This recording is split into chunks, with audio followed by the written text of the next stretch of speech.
And joining us in the studio right now is Jeff Shapiro, the owner of Real Urban Barbecue, a bona fide grilling expert. They have locations in Vernon Hills and also in Highland Park. Thank you so much for stopping in. We've already been jabber-jawing away during the break. Lots to do. Thanks for your time. Thanks for having us today. Do you know how good Real Urban Barbecue is? Mac, have you been in one yet? We did a show up there, but I think you were out No, I've been there. I was there that one. You were there that one? Yeah. Oh, yeah. I've made a few remotes. I couldn't remember who was there on the Mac or Spiegel show, but yeah, it was. That place is the goods. I want to start by asking you this: if somebody out there is new at grilling, what are some of the early mistakes they can avoid? If you're just starting this as a hobby, what are some tips you would give people who are trying to make magic on the grill? Well, I wouldn't start off, with the Cadillac right away. I think that you got to go basic. And, we've all began with the coal and doing the Kingsford charcoal type route. And I think that that's the best place to start. You can, as long as you know how to work the Weber or a Weber type of device grill with, the airflow, the rest is just all in the quality of the meat that you're going to put out there. And it's a matter of just watching it and, getting a great product. See, now I have a good Weber now. My wife got me a great one for Father's Day last year, and now that I'm familiar with it, I feel better. But in general, I have a question right off the bat. Because the thickness of a steak, I don't want to cut into the steak to check my meat. And it's, as I'm grilling, am I just supposed to trust certain recipes that'll tell me a few minutes per side? Or what is a nice, easy way for a guy to be able to check his steak and make sure he's doing the right thing to get it, say, medium rare, if that's the target? The easiest way would be to get a thermopen. A thermopen is a digital thermometer, and they've got them in all different formats from, $9.99 up to $150.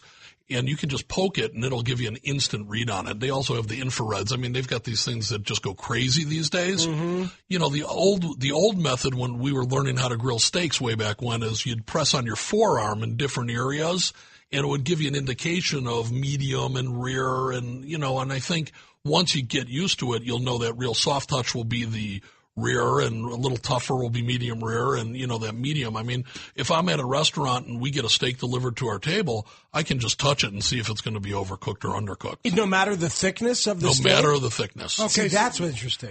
Tell us about the temperatures then. He says medium rare. What type of temperature are we talking about? Well, I mean, I like to eat mine medium. There's a lot of fans out there that are all medium rare eaters. So, I think that it's a matter of, for the people at home, everybody likes a little pink in their steak. So, I think that if you can master it, through the thermometers or through the touch, I think you'll be in good shape. Okay. I want to welcome some telephone calls or text questions for our grilling expert, Jeff Shapiro, the owner of Real Urban Barbecue. If you want to jump in, you want to call 312-644-6767 is our telephone number. You can text us at 67011. Backing up a few minutes, you kind of took a shot at my Kingsfords. Because I've been doing this for a long, long time, and it's my favorite charcoal. And you said, well, that's where you begin. You start with a little Kingsford. So I'm still a rookie, right? Well, not necessarily. I'm a big fan of wood charcoal.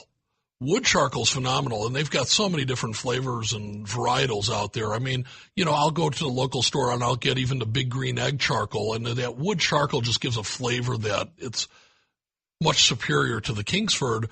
But I think it burns a lot differently, and it flares up a little bit differently. Really? I've never used the wood charcoal. Have you, Matt? I've used lump charcoal, a little bit different, and he says the big green egg. I never would buy a big green egg because they're incredibly expensive, but I was lucky enough to get one as a gift a few years ago. I think it's something like $800. My goodness, that's a nice gift. I think that's about where they go. They're very, very expensive, and I have a buddy who's a grilling snob, and he saw that, and he says, gimmick. And I'm thinking, gimmick? I can get this thing to 850 degrees like that. That's no gimmick. When you want to grill a steak and get that good charring on the outside and keep it bloody or pink in the middle, that's how you do it. Well, the great thing about an egg is you can cook either direct or indirect on it. So, it has what's called a plate setter in it. Mm-hmm. So this way that it almost works like a convection oven. And these ceramic cookers, what happens is as soon as the ceramics heat up to a certain temperature, it maintains the temperature. And if you are using that lump charcoal, it won't call for any more fuel. So if you can stabilize it at 225, 250 degrees, which for smoking purposes, that's like that great, temperature that you want to be at, it will just maintain itself. That 5 pounds of lump charcoal can burn for up to 18 hours. It's amazing.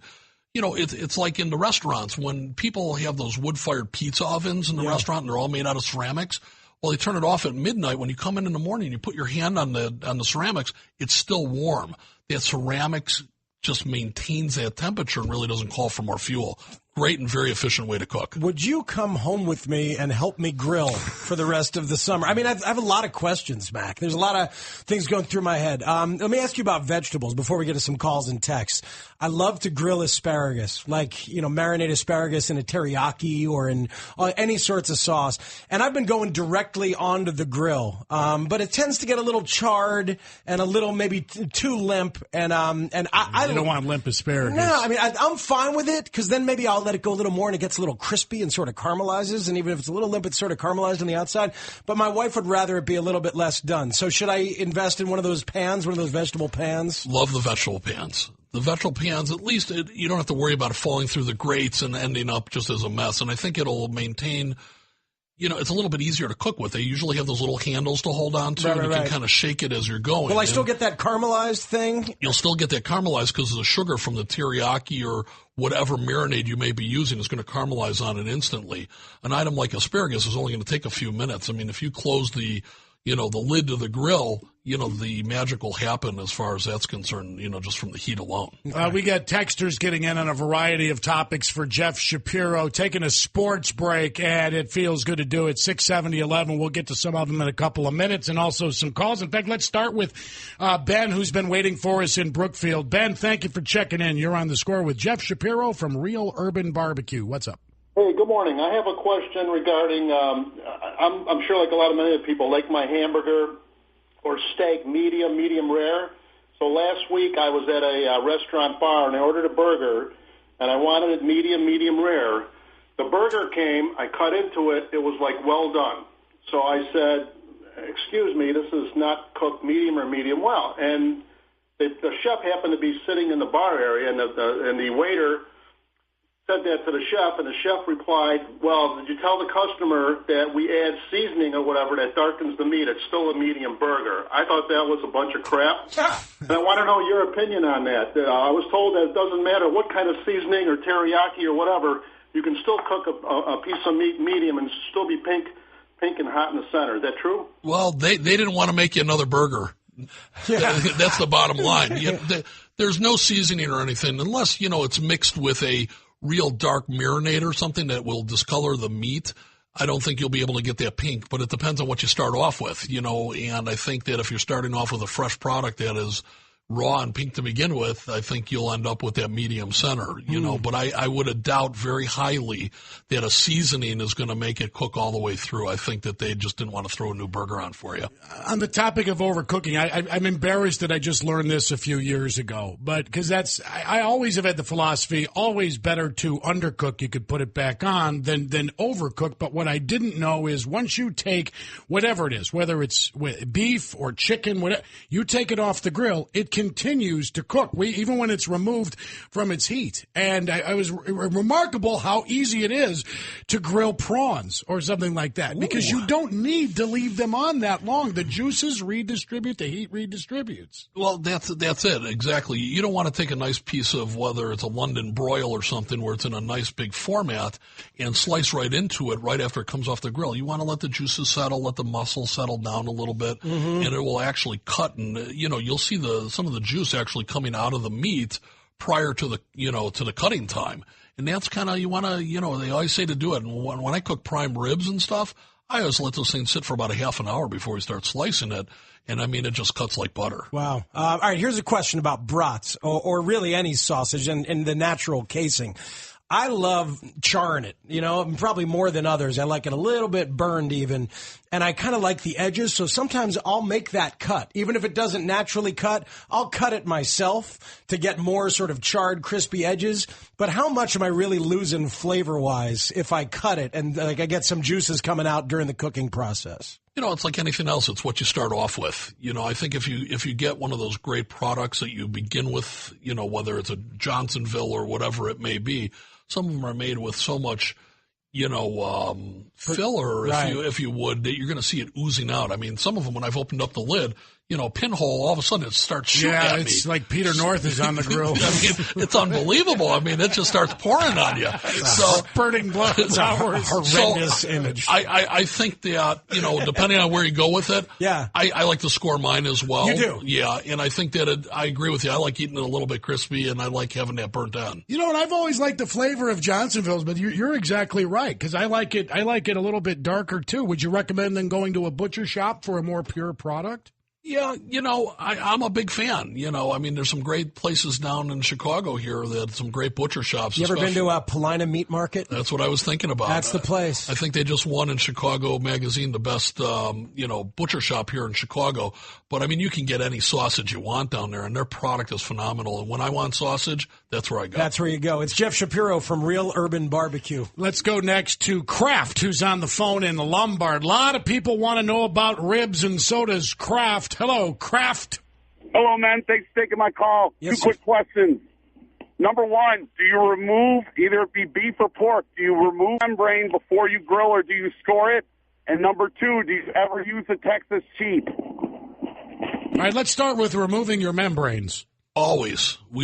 Actually, the stuff that we buy in our restaurants, we have it pre-removed for us, unless we're doing like Texas-style beef ribs, where we'll actually remove the membrane ourselves. There's nothing worse. That stuff will not burn off, and I think that when you bite into your meat and you've got that thick casing on the outside of it, there's nothing worse. You want the teeth marks through that rib, and you want it to be delicate and tender and just melt in your mouth beautiful. So, and I think that it really will inhibit the smoke ring. A big part of what we do in the barbecue world is all about the smoke ring, and it's not going to penetrate the meat if you have that thick membrane on there. We have a lot of questions about ribs via text at 67011. Here's one. A guy cooks with charcoal. His results come out tough. Is there a secret to prevent ribs from coming out tough? Here's another. A good idea to avoid sugar in braising or marinating the barbecue ribs so as to avoid burning the sugar. A good saucing strategy. I know those are two different questions, but maybe walk people through, because I've heard about finishing them in the oven. I've heard people who finish that under the broiler a little bit. Walk us through a way to do ribs well at home. The best way to do ribs, and, I've been on the competition circuit for a number of years. The best way to do it, and believe it or not, they call tinfoil the microwave, okay?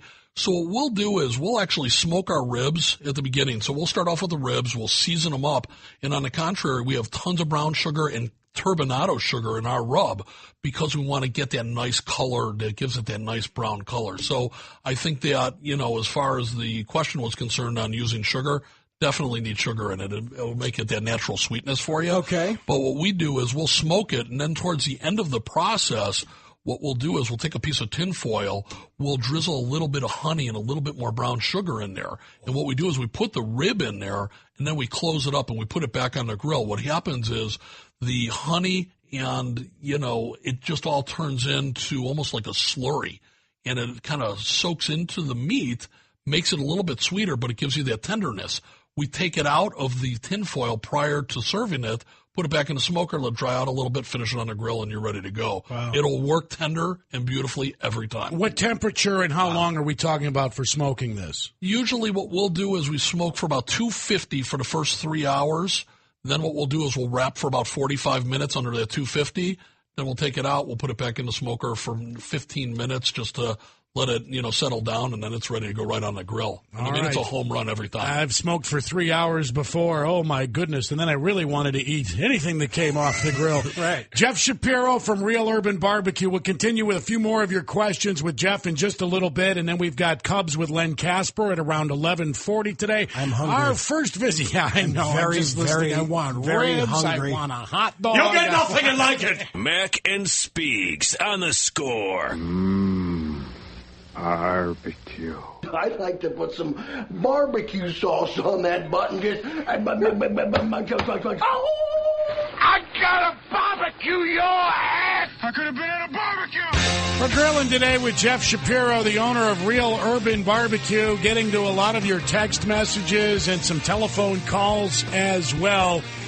Topic of lighter fluid, Jeff, has come up. A sin or acceptable? Boy, I'm a big fan of the cubes. They have those little wax cubes, and I actually have like almost a chimney starter, which I'll put on the ground prior to. I let it all burn off, and then I pour it into my grill. It's much better. I don't want to taste that lighter fluid. But if you let the coals get white, you don't taste it. No, but if you burn it off properly, I don't want to squeeze it into the bottom of my grill though. So okay, call him a rookie again. I am definitely. I'm learning. So I'm gonna go with the Cubes, and I loved their debut album. These are the Cubes. Here's some more questions via text. Jeff, what are some basic spice combinations for meats that you can keep on hand? Boy, I just got back from traveling Texas, and we probably went to 15 barbecue restaurants, and everybody down there is using salt and pepper, and I mean, I think all depending if you're grilling versus smoking, there's a big difference. If you're going to be smoking, you want to use, the woods, and, the woods are real important for you, especially if you're doing poultry. You always want to stay with fruit woods, cherry, apple, some of the softer woods. And if you're doing the big meats, you got to go with, the heavier stuff, the hickory and the mesquite.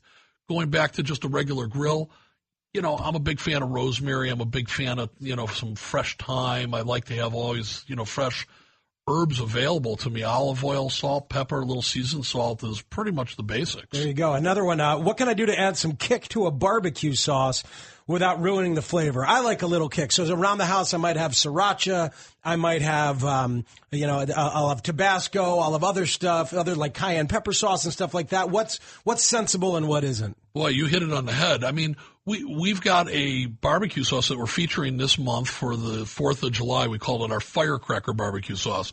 And what we did is we took our basic sweet, and you can do that from your Sweet Baby Ray's to any other open pit or bullseye on the market, and we added in sriracha sauce, and we blended it in, and it really gave it a nice lift. And this way you can control what you want to do. We've used everything from, habaneros to jalapenos. And what we'll do is we can actually blend them in a blender with just a little bit of water. You can pour them in and kind of incorporate them into your sauce. And this way, once again, you can taste it with your flavor profile, but it's real easy. Cayenne pepper, it's a no-brainer, and that's another one that we use quite a bit at the restaurant. But you're right, I'm starving. This is Chris in St. Charles on the Score with Jeff Shapiro, Real Urban Barbecue, winner of Chicago Magazine's Best Barbecue Spot. Hello, Chris. Hey, how you guys doing? Jeff, I've heard many great things about your restaurant. I can't wait to get there. Chris, thank you. Yeah, we'd love. Make sure you say hi when you come in. We'd love to have you. I definitely will. Not too many places serve authentic pit barbecue. My question is about briskets. I have a smoker. I've done several briskets on the smoker. My trouble is I have a Packer brisket, and the areas under the point come out just fine, but the areas like opposite the point on the flat, on those edges get a little too over. So do you have any recommendations for getting, just the flat part, well, all depending on how big your grill or your smoker is, if it's hanging over the side, I'm assuming that you're smoking indirectly? Yeah, I have a Weber Smoky Mountain, a 22-inch. Okay, very familiar with it. It's a nice water cooker, and I think it's a real popular item out there. What I was doing when I was doing it with those type of vessels, I would actually take tin foil and lay it underneath the meat. So this way it would kind of protect it. And it's almost acting as, that barrier between your meat and the actual fire itself. And then what you can do is 6 or 8 hours into the cook, remove the tinfoil and continue cooking with it. I think you'll find a little better success. We got a few more texts we want to get in. We'll do that right after Maddie's score. This hour of the McNeil and Spiegel Show is sponsored by Cars for Kids. Call 1-877-CARS for Kids. Cars with a K, the numeral for kids. Many of our texters are curious for Jeff Shapiro, Real Urban Barbecue, about boiling bratwursts in beer. And I've also seen a text or two on parboiling the ribs before they get grilled or smoked. I know two different topics probably. Start with the brats and beer boil. Brats and beer boil, I mean, people feel that it gives it a little bit more flavor. I think that once it hits that charcoal in the grill, I'm not convinced 100%. I think that you can get those actual flavors. You can buy beer brats now, so you can actually save yourself a step. I mean, once you put the smothered onions and everything else on there, I mean, I'm not a big fan. So I like beginning to end on the grill. So from raw onto the grill. From raw. And ribs. Ribs, sacrilegious. Boiled. Yeah, I feel the same way. Knuckle punch on that, Jeff Shapiro. Yeah. I wouldn't even touch that one. Get out of me. You boil the flavor out of my meat. What are you talking about here? Here's another one. Jeff, do you cook steaks, chicken, pork chops, burgers with the grill lid open or closed? When do you cook with grill lid open? I cook with grill lid open to get the char. I want that fire raging and stuff. And that's, normally what I'll do is I might cook it low and slow to begin with. And then when I want to give it some fire, especially if I'm doing a pork rack or a prime rib, we'll let it completely go into the smoker lid closed. At the very end, we take it off, we char the outside. I want to taste some of that flavor on the outside. Wow. Real Urban Barbecue is amazing. A queue on the north side among those wondering, are your sauces available any place other than your stores? It's funny that you said that. We actually just made a deal. We should be in bottles on August 26th. We've got a company out of Kansas City where they're making everybody else's great barbecue sauce. Sure. So they will be available in the bottle come the end of next month. In stores or just at your place? Just on our place. And we actually teamed up, not that we want to give a plug here. Not until the deal's closed anyway, right? We teamed up with Lou Malnati's, and we're going to be in the Chicago Best magazine, or Best of Chicago. And you'll be able to get our sauces and our meats. At Lou Malnati's? Through their shipping through the Chicago Best magazine with Garrett Popcorn and some of the other big boys in Chicago. So, yes, we will be able to ship anywhere in the continental U.S. Wow. I see TV in your future, too, if you want to do it. With the explosion of all the cooking and grilling specialty shows that are out there right now, as gregarious as you are, the pipes, and as awesome as you are to listen to, a lot of our texters are wondering why John Goodman is with us today talking about grilling. He's much more handsome than John Goodman. He is. Last thing I'd have for you. And I don't know, Matt, if you've got any more. We got another minute or two, but I want to ask you about grilling fish.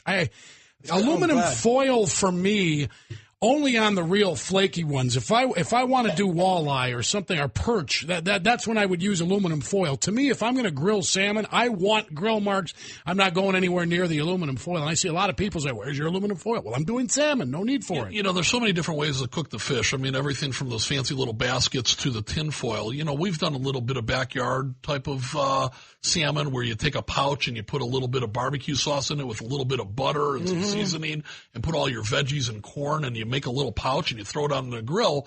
It all steams together. All the flavors come out beautiful. One way to do it. You can do it directly over the coals. You're just going to have to watch it a little bit. Obviously, certain fish are tough enough for that. Well, yeah, some of the delicates, you're not going to put the whitefish and the walleye and, that kind of stuff. Like a mahi steak, something like that? Mahi would work great, swordfish, tuna, all those type of thicker, more fleshier fish. Those real delicate ones, don't even bother touching it unless you're going to use a basket or some type of tin foil to really, secure it or to hide it from the actual fire. Awesome having you in today. Thanks so much, Jeff. Guys, thank you. Appreciate the opportunity today. All right. I assume you brought burnt ends for all of us.